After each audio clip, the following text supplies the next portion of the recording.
చాలా రోజుల తర్వాత నేను టమాటా రైస్ చేస్తున్నాను. టమాటా రైస్ సింపుల్గా చేస్తున్నాను. ఫస్ట్ బియ్యం రెడీ పెట్టేసుకున్నాను.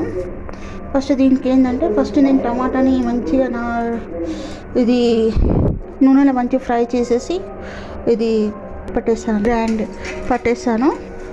ఇప్పుడు నేను ఏంటంటే ఇలాచీలు దంచి పెట్టుకున్నాను, వేసేసి ఫ్రై చేస్తున్నాను.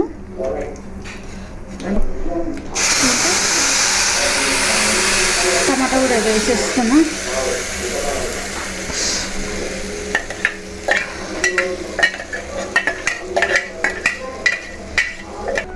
నేను దీన్ని తగినంత ఉప్పు, సాల్ట్ వేసుకుంటున్నాను అన్నమాట. బియ్యం ఆల్రెడీ కడిగి పెట్టేస్తాను కాబట్టి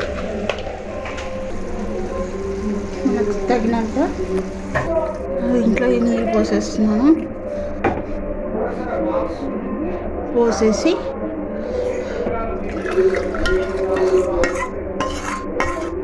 నేను టమాటాని ఇట్లా చేసేసుకుంటాను.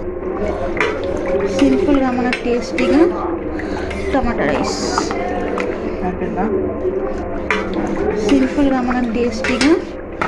టమాటా రైస్.